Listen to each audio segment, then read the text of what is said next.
Okay, we've got a special guest to the workaround. This is Joe Hovde. I'll do a little intro and then we're going to dive into a really interesting topic. Joe is a data scientist that has worked in retail media, the VC industry. He's currently in the podcasting arm of Spotify. So we've got a little irony of doing a podcast and video cast with someone who's probably got a lot of data. We'll see what he's able to share. But a couple interesting things about Joe. First of all, he and I used to work at the same company for a couple of months. I don't think we met there. We passed in the halls a couple times. I know they used to keep the data scientists off in a special protected sealed area, so the rest of us couldn't access you all. But mostly I gotten to know Joe through his fast growing Substack, which is called Residual Thoughts. He calls it short data-centric observations about business, technology, and psychology, where he gets into topics like what book clubs are most popular, which salad chains are best, the sports betting industries issues, the use of first names in interviews, but especially, and where I see the most traction, is that he's becoming a darling of the New York City entertainment scene.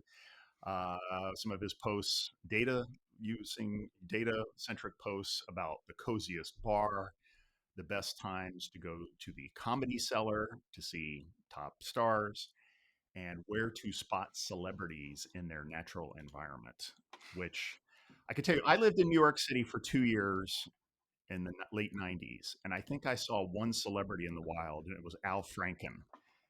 and, he, and he wanted to get away from me as fast as possible over in the West Village. But like me, Joe is somebody who plays the game really well, the game of business, content creation, all that stuff. But I think he's more interested in watching how the game works and why it works the way it does. And that kind of gets into our discussion topic today that he came up with. So, Joe, kick us off. What's our topic? What are we going to talk about? Amazing. Thank you so much for having me. Yeah, I'm very excited for this. So today we're going to talk about why business media tends to kind of morph into psychological or even like spiritual topics. And I've kind of noticed this happening pretty quickly. And I think the first time I saw this was kind of when I was first getting into tech. I wrote an article like the one you mentioned that basically took the books that VCs recommended the most. So it was actually from a podcast, from Harry Stebbings' podcast, 20 Minute VC. He would always have VCs recommend whatever book they wanted at the end, and so I like plotted all these books, right? And many of them were technical, like some tech book or whatever, but then lots of them were these very psychological books. The Alchemist is a big one. The Courage to be Disliked, I just read actually, that was kind of interesting. Yep. And so it's just like I was kind of surprised at like this thing that I thought would be this very kind of technical and academic study turned into this like self-exploration and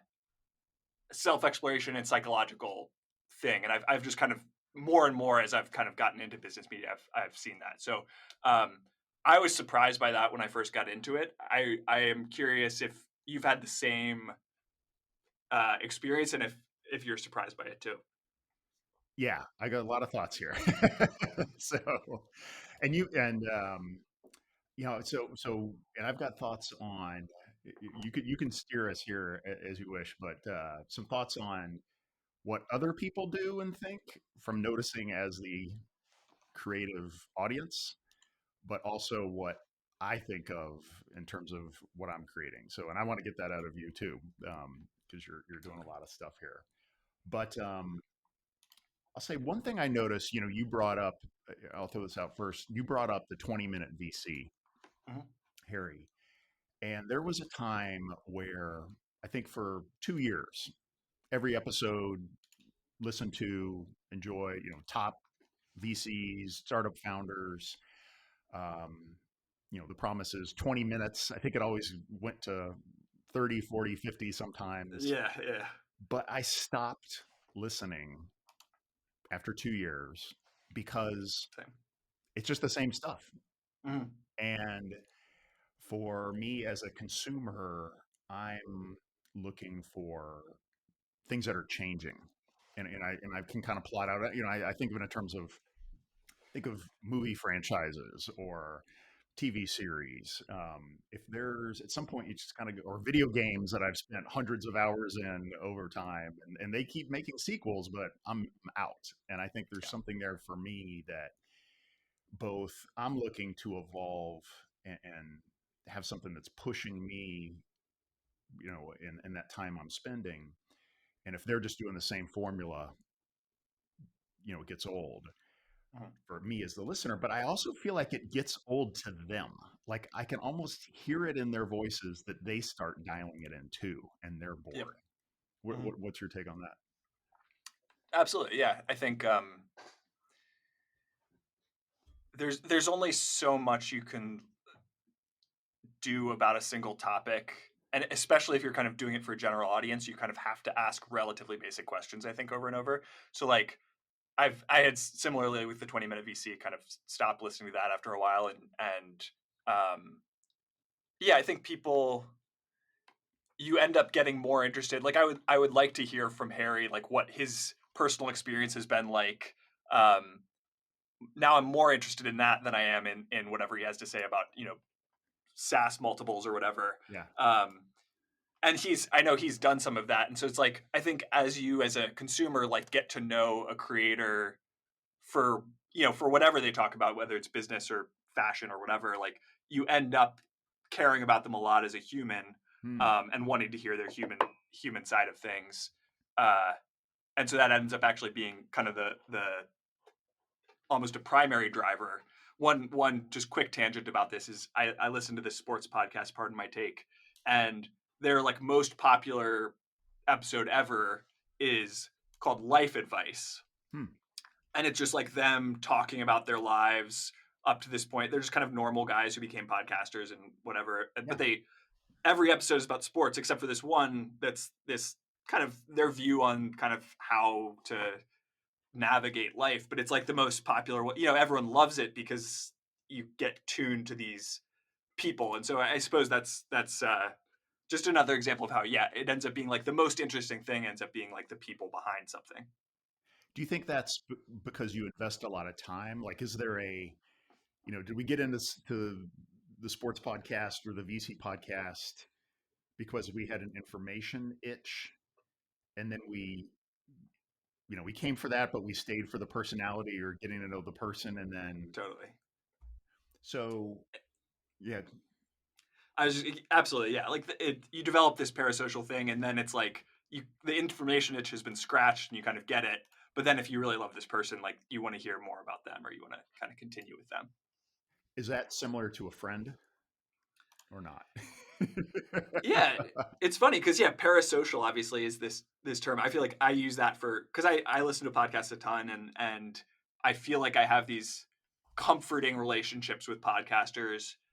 Um, is it similar to a friend? It feels different to me because friendship, it's like you're there for me. It's like I'm there for the interpersonal dynamic from the beginning. It's not most of my Yeah. friendships aren't because I wanted information or whatever. So it's like you're there for like this thing between you. Whereas parasocial like podcast relationships or whatever, it's like you're there. Or for me, it's like I'm almost there to like study them. I mean, it's one sided, and so it feels quite different to me. But like I think it can, and it's probably not healthy. It can replace friendships for some people because it's a similar thing, but it feels like fundamentally different to me. Yeah, I agree with you. I think I like the parasocial word.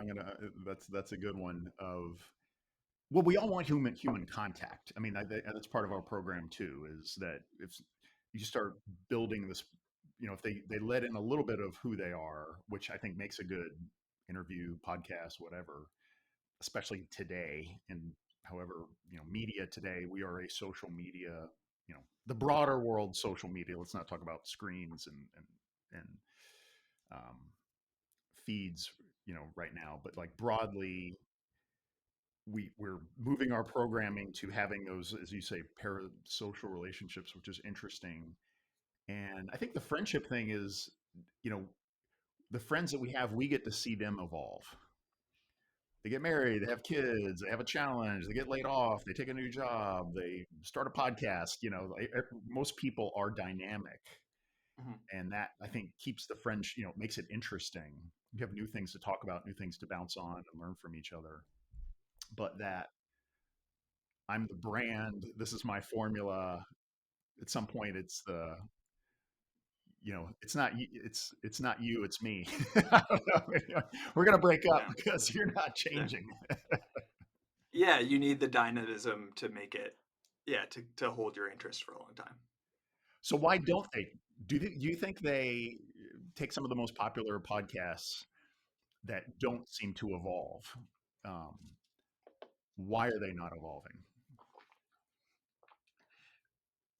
Yeah, it's a good question. I think, honestly, I think for the most part, the ones, at least the ones that I've been a fan of, do evolve, and that's kind of this weird thing that I've noticed. Right? It's like they started. So Invest Like the Best is another similar one, Huh? to 20-minute VC sort of, and like Patrick, the host, sort of started interviewing these investors, and he still does that, but like his questions over time have become much more about meaning and human psychology than tactics or finance in general.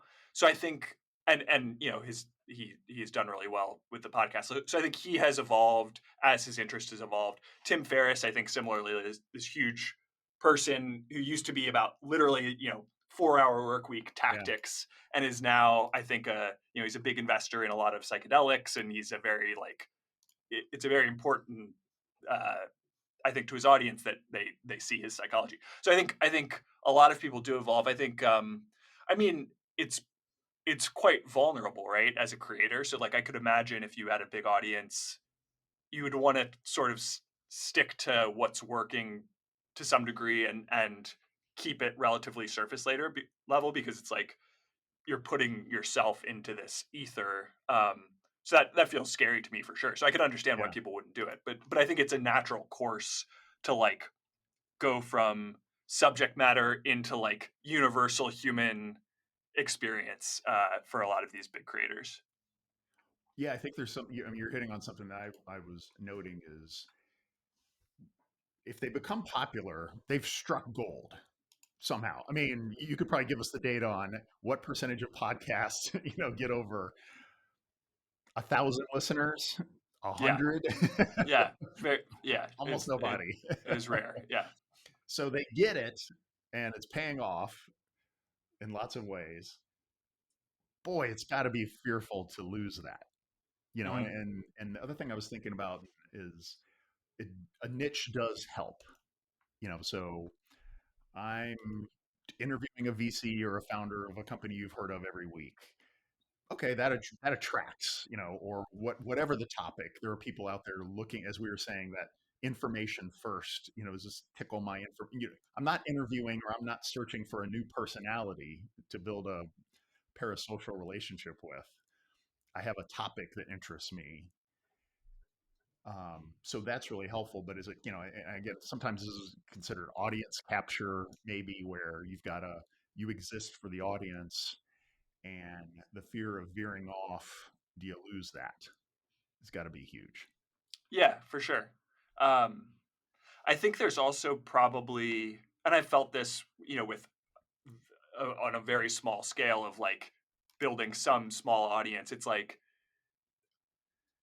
the goalposts keep moving, and so like probably what your goal was in the beginning of like, oh, I would like to grow this podcast to you know my industry and have people listen to me or whatever, like that keeps moving. And it's sort of like, and I'd be curious if it's like your experience with selling a business or something, where it's like your goal forever has been this thing. Once you achieve it, it's like, does it completely fulfill you? Probably not. Like most things in life, like you're never going to be completely fulfilled. And so like Mm. you probably, there's probably some hollowness once you get to a certain level that like you maybe want to explore if you're, if you're feeling that way, because it's like, okay, I started this thing in order to get big. Now I'm big. Like, why don't I feel completely fulfilled continuing to do it or whatever? I think that's like having the success gives you room to like move up Maslow's hierarchy of needs or Yeah. whatever, and like start being like, okay, now I have to self actualize or something like that. But only some people do. So Patrick Invest Like the Best has, that's what I'm fascinated with, is why some people do take that risk and jump off. Um, but let's come Yeah, back. Let's come back to that. Let's sure. go back to you, because you started about to say, here's what I've been thinking about this, or I'm doing that. So, give us your backstory. You started Residual Thoughts. I don't know. Give us when you started, why, and then maybe how you've evolved a little bit over time. Yeah, it's a good question. I started writing on my own website like at this point 10 years ago, and it was sort of to get a job. Like, it was very like career driven, and it was like, okay, I want a portfolio. Um, and I really didn't know I liked to write. I think like academic writing I had never really enjoyed. It was always something I kind of just did. Um, but then I realized I really liked it, and especially like I really liked when people read things. Like it feels very good to like do something and then have people actually read it. Uh, so anyway, I did that for a while. It was fun, but it was hard to like build up a habit, especially with trying to attract people to a website with social media how it is. Just really hard to build an audience. And then I think 2 years ago, I started writing on Substack with the notion that like a newsletter is a better way to build a habit. And I was like, okay, I'm just going to write every week and not really care about what happens. But then, of course, like once I felt like some people were paying attention, then it like became, okay, now I care, I care what happens, and I care Yeah. that like I grow an audience or whatever. But it's been really fun, but it's definitely been like, uh, there's the creation for creation's sake, and then there's creation for like the sake of people looking at it, or whatever, acknowledging it, paying attention to you, and Mm. those are different things. So yeah, I've been trying to keep that in mind, because those are definitely different goals and have different like feelings associated with Mhm. them. But then you've gotten lately, the past couple of months, you've gotten some viral hits. Your subscriber base is increasing. I think you got invited to a party or two. Like some cool Yeah, stuff is starting to happen. Are you? And I think this is one of those. Again, you're the data guy, not me, but I would assume that your audience in the last 10% of your 10 years writing is much bigger today. It's vastly bigger today than all those other years combined. So you've got a lot of new people coming in each week to your writing. Is mhm. that, and from sources, from a couple of key sources, bigger traffic drivers, and I think there's a whole other thing we could talk about is, where's your audience come from? But what's going through your mind now? Are you adjusting, or do you have a little voice or worry of, these new people, do they know what they're getting into? I need to feed this beast, it's working, or I don't want to lose subscribers. What's going through your head now as you think about your strategy? Definitely, yeah. I try mostly to ignore it, because I think like to me it seems like the best things come from a position of like listening to yourself mostly, and then like letting that kind of go. Um, but yeah, it definitely, yeah. So like I think for me it manifests as like I'll see someone subscribe with like a fancy job title or a fancy company that they work for or something, and I'll be like, okay, like I need to make sure what I write is like makes me seem smart to this person, who works at this hedge fund or something. And Yeah. like I kind of try to ignore that. Or honestly, for me, it's like the hardest thing is people who I know personally, but not super well. Mm. Um, that adds pressure and like kind of makes me censor myself a little bit, because it's like they know me personally, and like, but this is even if you're writing about business, right, it's like a much more intimate thing to let someone read your writing. I've always found it's like a pretty, Mm. it feels a little bit, yeah, it's an intimate thing. So anyway, I definitely have felt it increasingly. Um, but it's mostly fun. But I felt like, okay, maybe I should get like also a journal that I write in privately to like do my just creation and listen to myself, right? I think because it's a very different thing now than it was sort of at the beginning. So you used to do more kind of personal exploration in public in your writing. Yeah, yeah. At the beginning, yeah. Or it's just much less censored. Like it was just like, okay, I'm not writing this for an audience. I'm writing it mostly for myself, and like some idea I had, I would write down. Yeah, it was kind of more like that at the beginning. So more like and also more polished now, where you feel Y- like that's. yeah, longer and more polished and kind of built for an audience. Yeah, it's changed towards that for sure. And how do you decide the topics that you're going to write on? I guess I try to, I consume a lot of media, obviously. I think everyone does, but like I try to listen to conversations around me, like hear what people are talking about that, like you were saying earlier, like what's changed, right? Like Mm. that's probably the biggest signal to me of like, oh, this thing people are talking about now.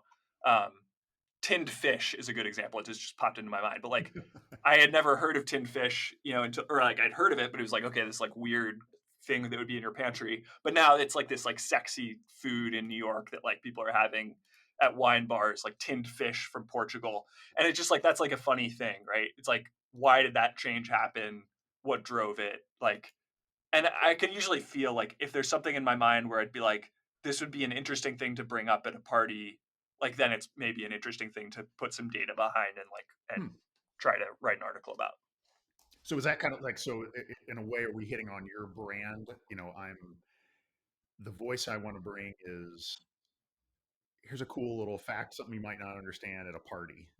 Like we all kind of know this, or we're seeing this. Let me put it to light and let's talk about it. Yeah, I think so. I think Cool. yeah, as someone described it to me once as like things you think things you know but you hadn't explicitly articulated to yourself, and then like having putting some data behind that. I think that's like what I try to do is like I want people to be like, oh yeah, when they see something, but like they hadn't fully articulated the thought in their mind. Like that's kind of what I aim for. Can you take us through, just because I love the stuff in your writing and in your own voice, I want folks to hear this. Give me what's some of the recent examples of.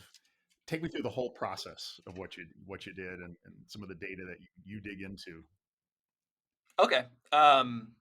A recent one was fun, and this was one that got a fair amount of audience because Emily from Feed Me shared it, which was very nice of her.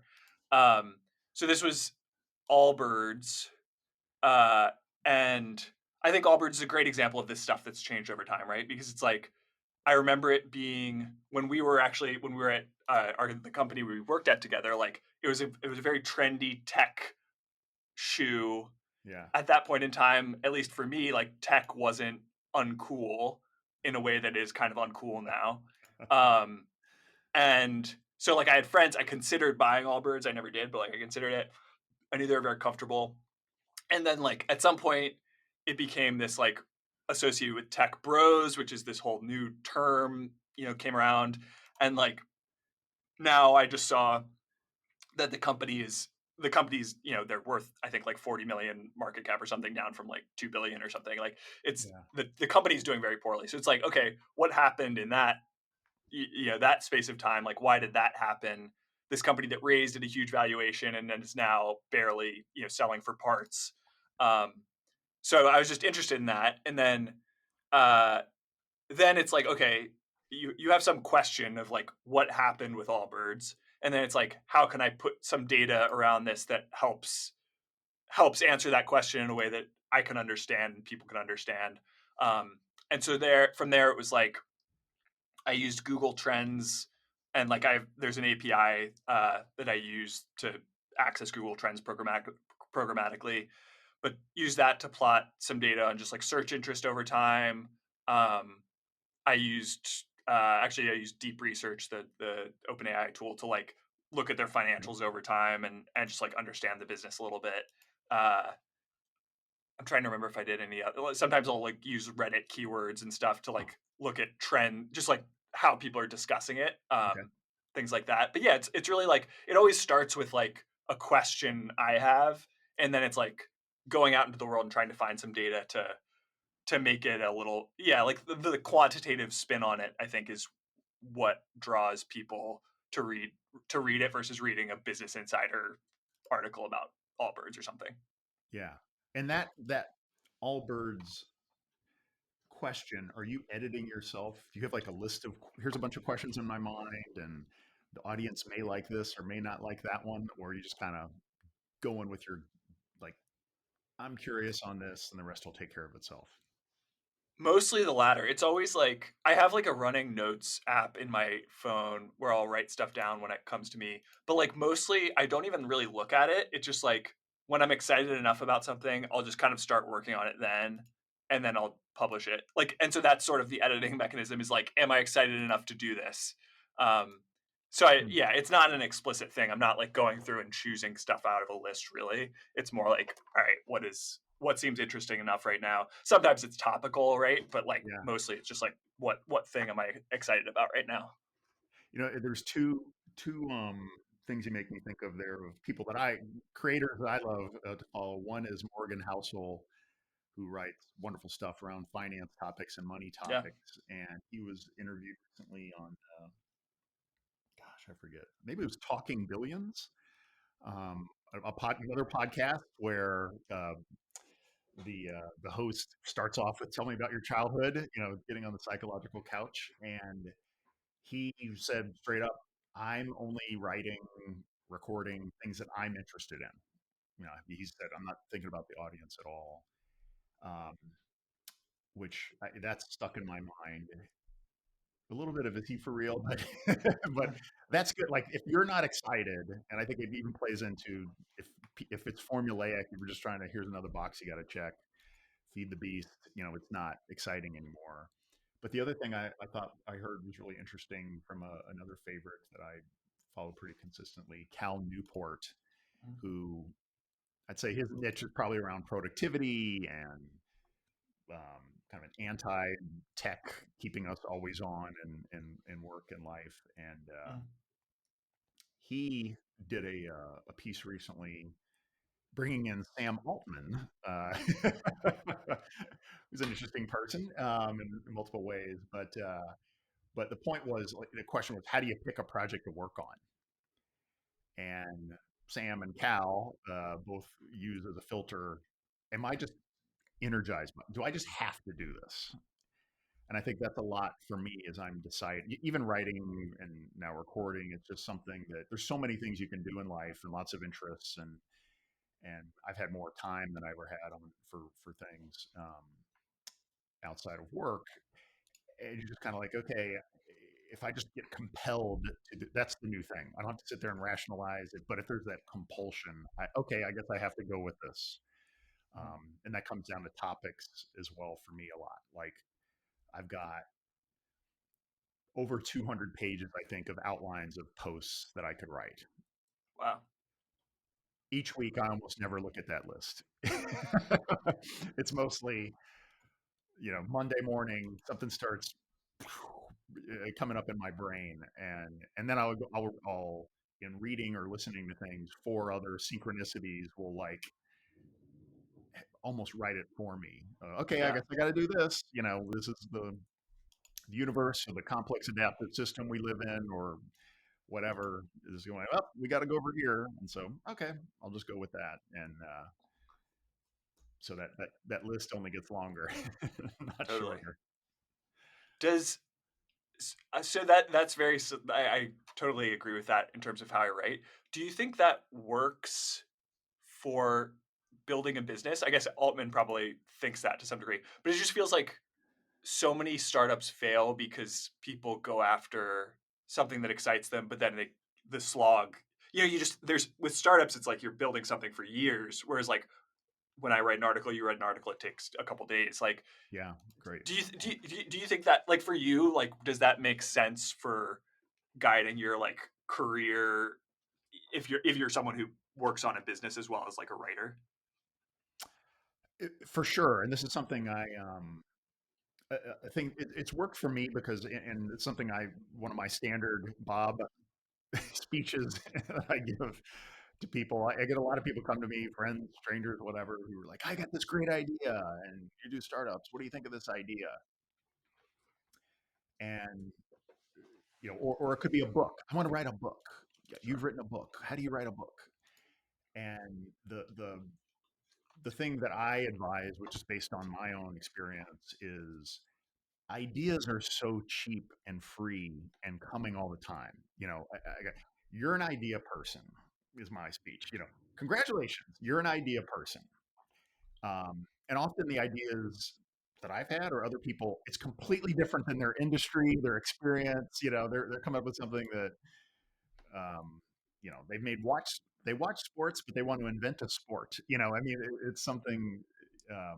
really not core to their experience. And so, and when I've gotten to those ideas, I'll first just you have to get it out. Like, all right, I'm creating a 2-page document. Like, let me brain dump this thing, and it's like, okay, that's done. Now let me go see if I'm full of shit. Let me go talk to people who actually know the world of this idea a lot better than I am. And in a weird way, I'm almost hoping they kill it. Hmm. Could you just tell me I'm wrong here so I can just leave that to go and go on to the next idea because another one will come the next day, the next week. It's always that idea machine is always sitting in me. Um, and I think similar advice on things like people, oh, you should write a book. You could do a book on this. Or my advice there is go write 10 blog posts first before you go think you want to write a book. Actually, learn if you like to write. Yeah. Uh, Instead of just jumping to the end. And I go back to my startup experience. I think everything I've done has come from some kind of personal passion. And half of that is because I'm solving my own problem or I'm in the industry. My stuff has tended to be around digital marketing or, I've done things in HR space and business. I've kind of touched everything and know the niches to scratch. But the passion, I think, and I think this goes into your in creating as well, and maybe the point of evolving is startups is so freaking hard, and the odds are so long. It's gotta be interesting, to get you up in the morning and to slog through the impossibility of it all. you Yeah. know. So if at least it's something that, hey, I like this, and it doesn't mean you're passionate. I mean, I've done a couple things in influencer marketing. Do I don't spend a lot of time on Instagram, to be honest, Sure. so it's not that, but I do love the elements that like, how do we make marketing more meaningful? Like that's something that I've launched a couple of companies on that idea of like, I don't want to just annoy people in marketing. Well, how do I create some kind of marketing business that's more useful, meaningful, interesting, evolved, rewards the consumer instead of trying to hijack their attention, Mhm. for in a negative way. So I don't know. How about you? Back to that one. No, that makes sense. And I feel like for you, just knowing your writing, like you were passionate about building cultures at companies too, and like being the founder, like you're kind of doing that every day, right? And so like Yeah. finding joy in that or finding some excitement in that, I think obviously really important too. Um, but yeah, I Yeah. think for me, I would find it difficult not to chase the new idea, like getting through the slog. If you're building a company that's you have to work on it for 5 years, 10 years, like that would be difficult for me because I don't think there's anything in company building that I would enjoy as much as writing something or whatever. Like Mhm. I don't know if I have like if that particular thing is a compulsion for me. Um, so yeah, it's just interesting to hear like how it manifests for different people, what they're excited about. Well, I think there's something there too that is worth touching on. That think of maybe marketing. So like you, I've been writing forever, and I got to write. And I've had WordPresses and blogger accounts going back in time, and Medium, and you know, Substack for me became more of a okay. I love the newsletter format, and I'm done with trying to win the LinkedIn feed contest, algorithm contest, or Twitter. And the idea of just saying I'm going to commit every week, and it's gonna. Again, I love your point. I totally agree. Like having some kind of audience, knowing people are seeing this is fuel. Of Mhm. so you feel like you're not wasting your time, even if it is fun to write, Mhm. But also, when I was getting into Substack, I linked to, and I still to this day will have like, hey, here's a word from our sponsor, which is my company's, So Yeah. I kind of like weirdly, I just want to write. I love writing, but I Yeah. also kind of was like, okay, let me, for my business partners, like, and myself, like, okay, I've still got a business angle here.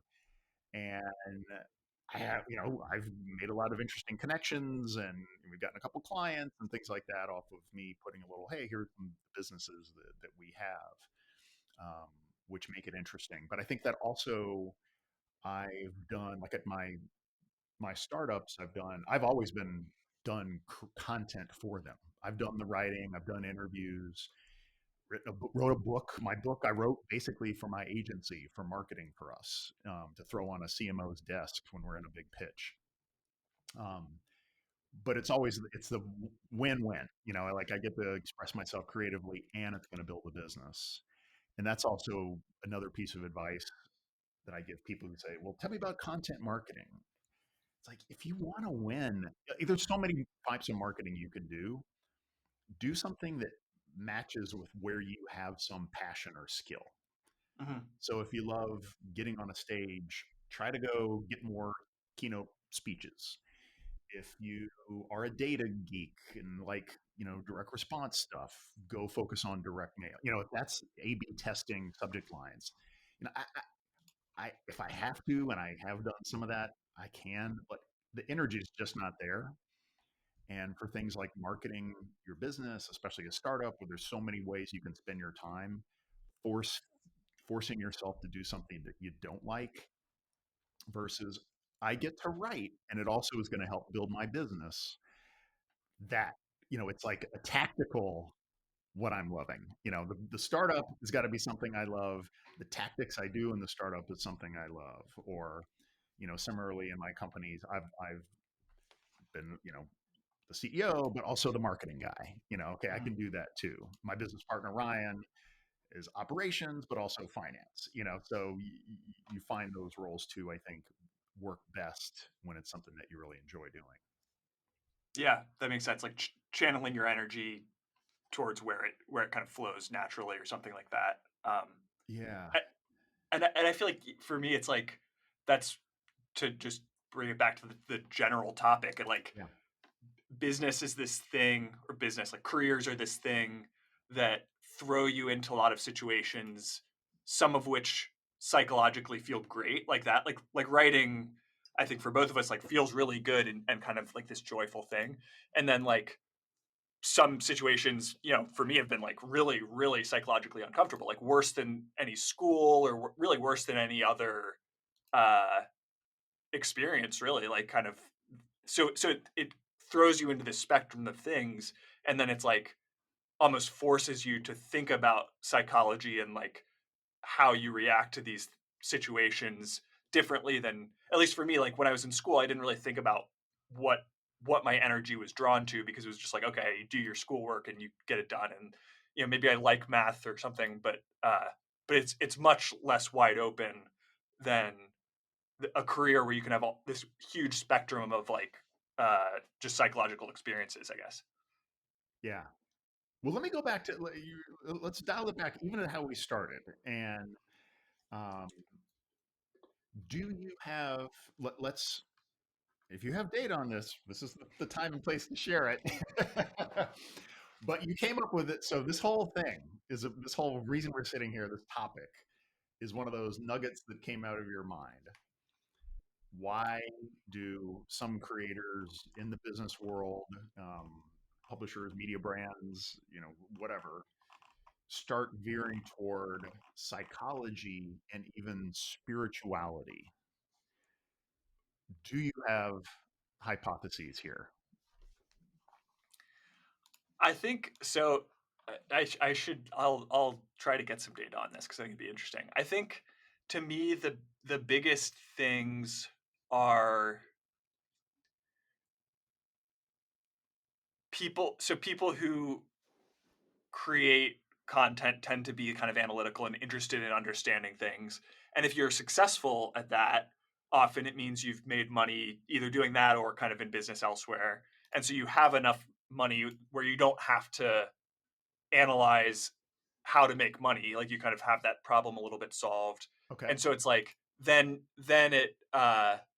it frees up your mind for the next problem, you know, which like is is often kind of psychological fulfillment. So that's what it seems like to me is like if you're if you're broke, you kind of literally don't have time to worry about um, self fulfillment beyond a certain point because you have to do what you have to do to survive. But like I think it naturally people who end up being successful and are analytical naturally kind of end up analyzing uh, the next level of self actualization. That's what it seems like the main thing that drives it to me. What do you think? I like this. So kind of a Maslow point. I think so. I think Like, that's like the base of it. Um, and I wonder. I think you probably would see the same thing in like someone who was. Well, I'd be curious, but like someone who was really into politics and has some podcast about politics or something like uh-huh. is it similar across different fields like sports I'm sure is very sports becomes very psychological like uh but yeah I guess for business also there is something about the interpersonal. I think the interpersonal relationships because lots of business is kind of literally like getting other people to do stuff and like the interpersonal Yeah. nature of that I think lends itself very much to psychology and like how do you interact with other people is such a like foundational question in psychology that I think maybe more than something like sports, like Hmm. business lends itself even to. So so there could be so one element can be kind of personal, individual self-actualization. I'm less interested in just making more money and here's how somebody made money. I want to understand how they tick because that's just an interest. But then also there's, if I could phrase it, something I wrote down um, is this, and then I have other things, but so there could be some Maslow, there could be some like a what's first principles thinking, which is what's the most basic truth? Business is people. That's it. Like if you're in the business of business, you're in the people business. And so if we're trying to dig deeper into business topics, it's understanding human beings. Is that kind of what you're saying too?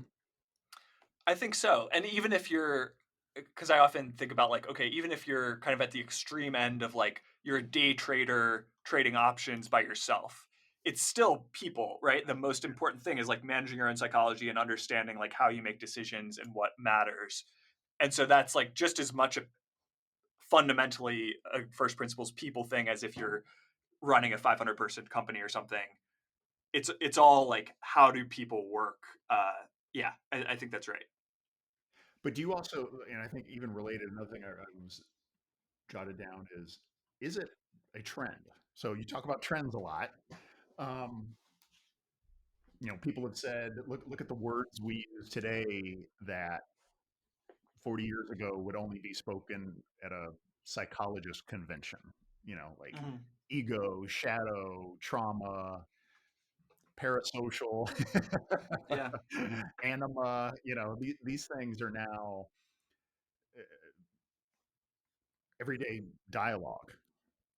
Or your mention of understanding. I need to understand how my own mind works, Mhm. which certainly a topic I wrote about a lot. Like is are or the books that the BCs are reading. That's Mhm. that. How much of that is a social dynamic of, well, everybody's reading this book, so I guess I'll say that one, or I guess I have to read that too. Again, I'm getting into things of curiosity versus compulsion or something, or social pressure, but um, Totally. it's a trend part of it. Yeah. Burning Man, people going to Burning Man and Yeah. that's trying to I think yes, I think it seems like it is a trend, but it also to me feels deeper than that, where it's like this long-term thing of as the world has gotten wealthier and people have this space, like it's still kind of strange to me that I still like feels weird to me that I'm able to I have enough money to even like think about this stuff. It's like some sort of odd in some ways. Um, so it's like this broad trend of just like humanity kind of getting into this place where we have lots of stuff, and especially I think business people often were very good at the structured environment of school. So then like once you're thrown into the world and you have some money and you don't have the structure of school that you were really good at, it's like, okay, how do I find structure? Um, so yeah, I think it is a trend, but I think it's not, that doesn't necessarily imply that it's like going to go down. I think it's sort of this thing that will like continue, and particularly, I mean, I'm honestly glad we haven't really talked about AI yet, but that's like such a right, that's such a factor here. It was like, Yeah. okay, now that if we have things that'll automate tons of stuff beyond, we'll just have to keep asking ourselves what it means to be human, and these psychological questions as it relates to work. So I think it'll only kind of increase. Uh, Hmm. yeah. What do you think about that? No, I like, another thing it makes me think of is maybe you're getting at too is, when there's so many, the choices are abundant.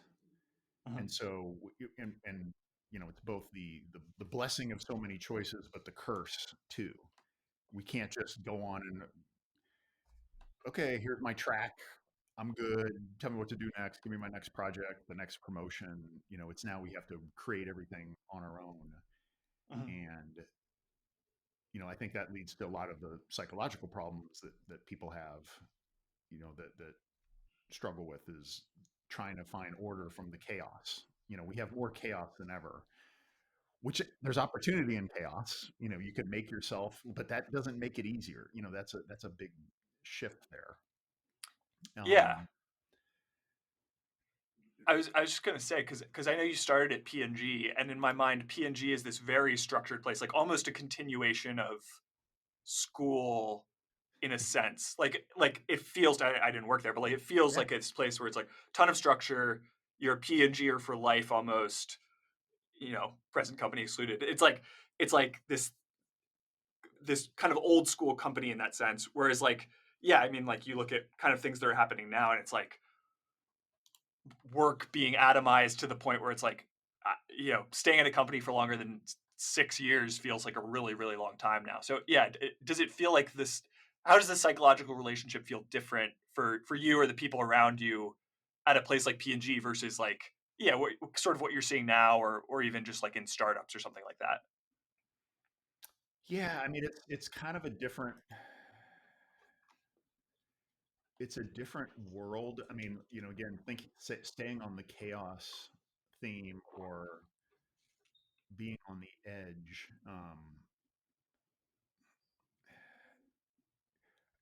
Boy, I mean, you're opening up a lot of things here, but and also I'm on the second half, if not the last quarter of my career. I'm 53. A lot of my peers, some are still in big corporate environments, most aren't, Okay. and a lot of them are kind of struggling. And people, young, people of all careers are struggling and have to patch that together. And I guess something that helped me, I don't know how I got the programming I did, but I was always from early on wanting to make my own way. And so even when I went to Procter and Gamble, I said, this is going to be great for me to build my reputation, learn some skills, build my network, and I'm getting the hell out. Like, Hmm. I went in thinking I can't wait to get this stuff and leave. And I Hmm. loved it there. I mean, my first day as an intern, it's like, this is the best job ever. My last day, I was like, this is an incredible place. But I was always kind of, you know, you talk a lot about agency. I'm addicted to agency, Yeah. and always have been. And I think most people aren't. Like they don't quite have that risk profile of an entrepreneur, for example. And so they're looking for some kind of stability, and it's going away. Now, I think there's pockets, there's companies. I mean, one of the beautiful things about Procter and Gamble is they make detergent and toothpaste, and it's not getting disrupted. Like that. There's Mhm. not going to. It's probably going to be fine for a while. Um, but the people I see having the most challenge right now is there's no rules, and I have to come up with this from scratch. And I think maybe in our last couple of minutes here, we're getting into even back to like, is the podcast shift showing us the global shift? Is this something that you can think of? I think of things like we are in some one big complex adaptive system, and we don't know how it works. It's like the economy, supply and demand, prices, this, that. Something's short, people make more, find more. We're running out of X mineral. 2 years later, we've got plenty because innovation happens. Like things just kind of work. Um, and human beings who have Substacks and podcasts and TV shows are we are all an expression of what the planet is going through right now and human civilization is going through right now. So if we individually talk about a topic like this of psychology, getting into bigger things, that's what's happening. That's the zeitgeist that we're in. Um, which makes it, and is that driven by these technology changes and the uniting in one big global market? That okay, what's the chaos is happening. We've got to come back to controlling that. Yeah. So you're asking, like, is it manifesting beyond business? Is it the world is kind of moving towards this search for meaning? Sure, At the same time, I feel like, yeah. sure. I mean, it feels like that to me. I mean, I've similar to this. I've been kind of looking for data on, just people talk about the rise of religion again, or Hmm. kind of in the past few years, and I think it certainly feels like the world's more chaotic to me now than it did 10 years ago. And so and that naturally makes me want to search for stability and meaning psychologically. And so, like, it would surprise me if that's not the case in a lot of places around the world. And yeah, it's sort of the system is adapting towards, like, okay, people need this, right? People need this psychological stability. And so, like, there will be people who emerge to try to provide it, or try to put some framework around how you can find it. Um, yeah, I think that's happening. That seems right to me. Yeah, and I've studied a lot of this of societal change. There's various theories, but that's something we have. Like the history of humanity is recreating itself and evolving and adjusting, and there's kind of um, the phoenix rising from the ashes, something new, and something I think a lot of I think, and especially I want to get back to you. You said spirituality, which we haven't quite touched on, so I'm going to hit you into that for a second. But we've moved to a rational. Maybe we're at or past peak rationalism. Everything is Mhm. science. Everything is observation, distilled to the most basic form. Then we've shifted into a postmodernism where I would define this as any rule you ever thought, social rule, social norm, we're going to throw in the garbage. Every historical figure, every, how we should behave, that's just old and broken. Yet, rationalism isn't all we're here for. Just throwing everything in the garbage of history, that doesn't help. That's not giving us anything new. So we've got to have some kind of new model that keep science, and it's probably not religion. It's not worshiping something. It's if there isn't a religion, it's going to have to be something for this time. Um, what are you saying there? And who's talking about spirituality on these business podcasts? Yeah, I mean, oh, certainly a lot. I think, like, people like Tim Ferriss or something. That's probably how I got interested in meditation originally, right? Like things Yeah. like that.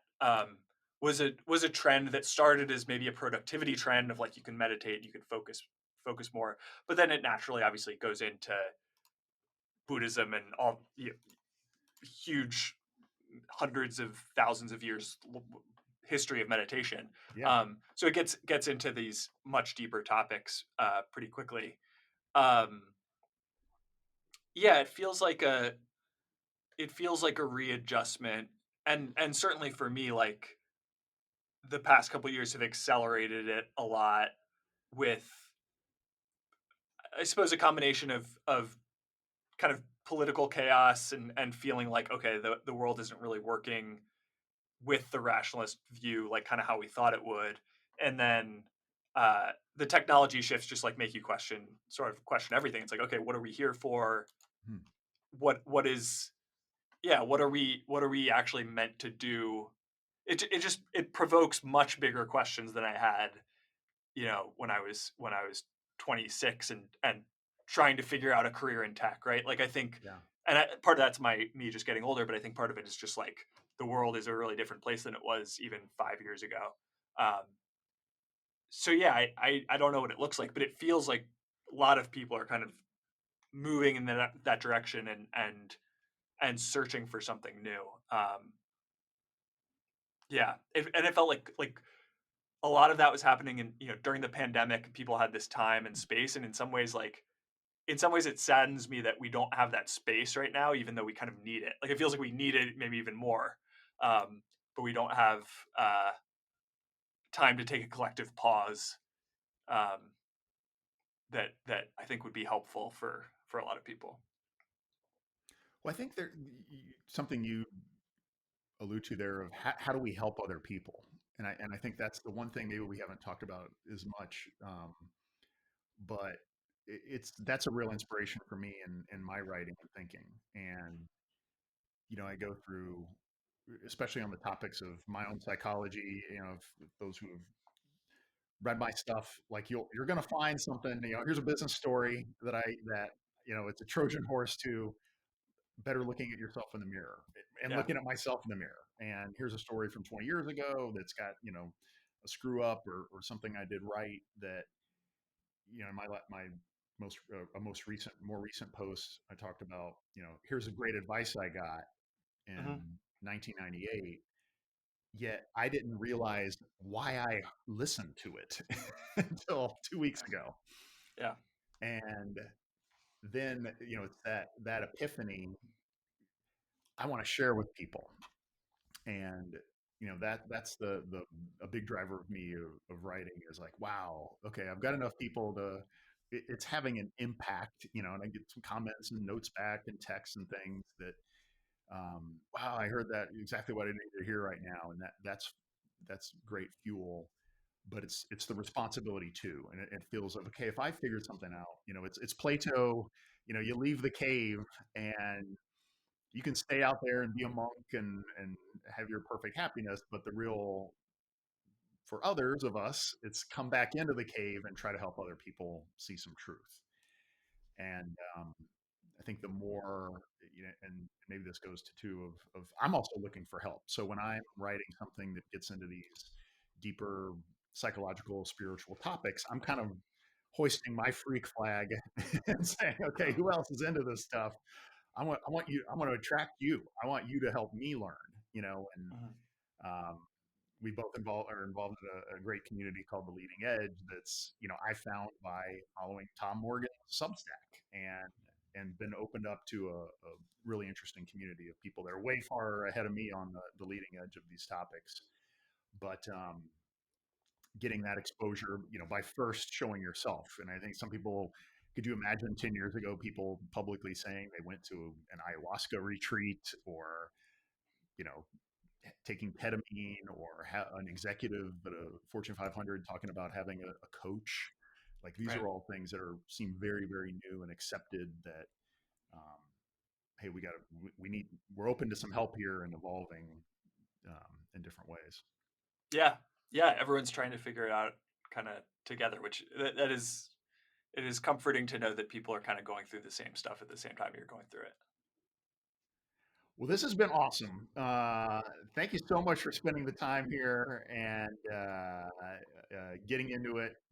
It's good to get your brain outside of the Substack and see you and hear you in the real world of how the mind of Joe operates. Any ways people should try to find you? Residual, gosh, what did I just? Thoughts? Residual thoughts. I'm not thinking. I'm drained of There you go. thoughts now. Residual thoughts on Substack. Uh, find you on LinkedIn. Any other things we should know? No, that's great. And uh, comment or send me an email. You can find my email address pretty easily. And I always it's so fun to connect with people. That's like kind of what all this is for. So yeah, it would love to hear from anyone. All right, Joe. Thanks so much. Thank you. It was great.